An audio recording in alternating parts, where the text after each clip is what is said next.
In the hushed aftermath of a pope's sudden death, dawn light slants through the stained glass windows of the Vatican as Cardinal Thomas Lawrence awakes to the reality. The church's highest seat stands empty.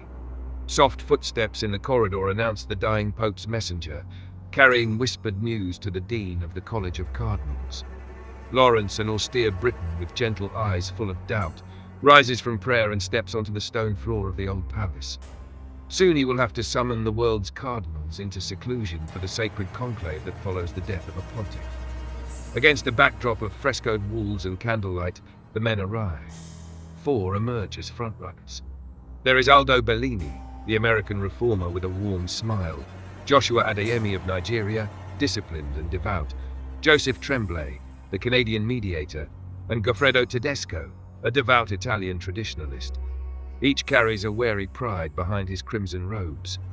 Lawrence's role as dean means he must guide this election, though his own faith feels fragile. He can almost hear history turning its page. That first day in the Sistine Chapel is heavy with ritual and tension. Lawrence opens the conclave with an impromptu homily urging his fellow cardinals to embrace uncertainty, a subtle plea hinting at his own crisis of confidence. The cardinals vote, but no one reaches the sacred 2/3 threshold. It's a stalemate. Bellini finds himself the early favorite, yet he quietly allies with Lawrence to block Tedesco's hardline candidacy. Meanwhile, Lawrence's aide, Monsignor O'Malley, quietly uncovers something odd. The late Pope had privately arranged for a flight taking Cardinal Benitez to Geneva for a secret medical appointment, one that the Mexican-born Archbishop inexplicably cancelled. This puzzling detail hangs unsaid as the day ends with no new Pope elected and the conclave retreats to pray in candlelit silence beneath the Sistine ceiling. On the second day, hidden dramas begin to surface like cracks in stone. In a hushed hallway, Cardinal Adeyemi confronts Sister Shanumi, a soft-spoken Nigerian nun newly arrived in Rome. Tense words echo along the corridor. Later, Lawrence persuades the nun to open her heart. In the dim convent parlor, Sister Shanumi quietly confesses a scandal. Years ago, she had a love affair with Adeyemi, resulting in a child. Adeyemi, cornered, admits it. The revelation shatters the cardinal's poise. Lawrence, bound by Vatican secrecy, can do nothing but listen as this truth prepares to spread through the conclave's whisper network. By the next vote, rumors have already undressed Adeyemi's reputation. The sun in Africa is the dagger that forces his candidacy to crumple. Even Bellini rethinks his strategy and reluctantly throws his support to Tremblay, sidelining the Nigerian candidate. All the while, Cardinal Lawrence keeps his own counsel, realizing that others are playing dirty. That evening, with the Vatican's ancient walls closing in, Lawrence and the devoted Sister Agnes begin to piece together a larger conspiracy.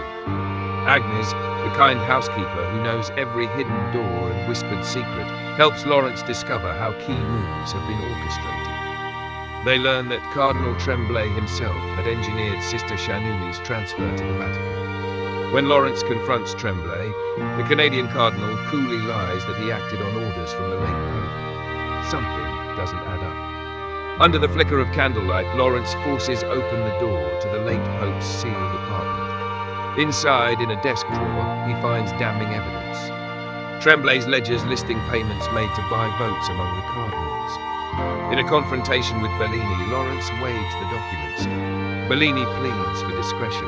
After all, millions of believers' eyes will turn on this conclave tomorrow. The two men argue, conscience battling duty. By the third morning, Lawrence knows he has no choice. Word of Tremblay's corruption spreads swiftly. In the Assembly's chaste courtyard, Lawrence and Agnes quietly brief a few trusted prelates. Tremblay is asked to withdraw. When he does, the corruption that hung like a cloud has been purged. In the new light of day, the cardinals regroup. Lawrence and Bellini shake hands. They will unite their modest factions to block Tedesco. Just before the next ballot, Cardinal Lawrence casts a vote for himself, his own name. An audacious move meant to break the logjam. As he moves to seal his choice, a sudden roar shakes the Sistine Chapel. A thunderous explosion erupts at the foot of the altar. Plaster rains down, paintings sway as if they might shatter. Lawrence is thrown off his feet. Instinctively, he covers his face as priests scream in the swirling dust. Silence falls, then urgency. A frantic message crackles in from outside. Europe is under siege by a wave of suicide bombings. Shock and horror grip the conclave. Tedesco, hairline grayed with fury and fear, pounds the arm of a chair. He calls for holy war, for a crusade against Islam, blaming innocent millions for this carnage. But from the back, a gentle voice rises. Cardinal Benitez, the unassuming archbishop who was only just revealed as a member of the conclave, pleads for restraint. He reminds them, God's path is love, not revenge. In a hushed protest, he chastises them for letting politics and pride overshadow their faith. His words carry the weight of truth. And even the shocked crowd of cardinals falls quiet, listening. Wariness turns back to balance. The broken window of the chapel now sheds morning light like a blessing. The cardinals stand again, determined but shaken, and the voting resumes. In the end, a unanimous decision emerges, almost miraculously. Vincent Benitez, the humble foreign cardinal who had entered this conclave as an unknown, now steps forward as the new pope. His colleagues raise him up with joy, chanting Habemus Papam through the grand halls. Taking his new name, he becomes Pope Innocent XIV. Cheers ripple through Vatican courtyards and roll out into St. Peter's Square as the crowd below hears the white smoke signal of a decision. At last, Lawrence allows himself a smile of relief. But as the newly minted Pope Innocent XIV prepares to address the faithful, O'Malley sidles up to Lawrence with one more secret. In a quiet passage, he whispers about Cardinal Benitez's cancelled medical trip. Urged by conscience, Lawrence requests a private audience with the new pope before the public ceremony. In a simple private chamber, Benitez stands not as an intimidating figure of power, but as an ordinary man. Softly, he confesses to Lawrence what he could tell no one else. He was born intersex, carrying a uterus and ovaries, but grew up unaware. That cancelled appointment had been a choice to remove these organs. He had sought to leave the priesthood. The late Pope refused, knowing that this gentle, compassionate soul belonged not elsewhere but here. Benitez, almost shy, says he now accepts God's will in his body and in this chair. Lawrence listens, heart pounding with understanding and wonder.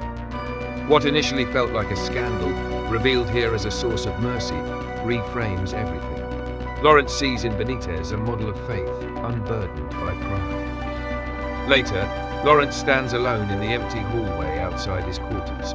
Through an open window, he hears the distant sounds of bells and throngs, Viva Papa Innocente, mingling with St. Peter's chimes. Before him lies a quiet courtyard framed by ancient stone. He steps onto the sill, the breeze carrying incense and possibility. In the courtyard below, 3 young nuns gather by a fountain, their laughter soft and hope-filled. Lawrence smiles to himself. In this moment of serenity amid upheaval, he understands the truth of the conclave. Even in the most solemn halls of power, grace finds its way through cracks of doubt and through the hearts of ordinary people. Please like, subscribe, and turn on notifications to encourage us to create more content.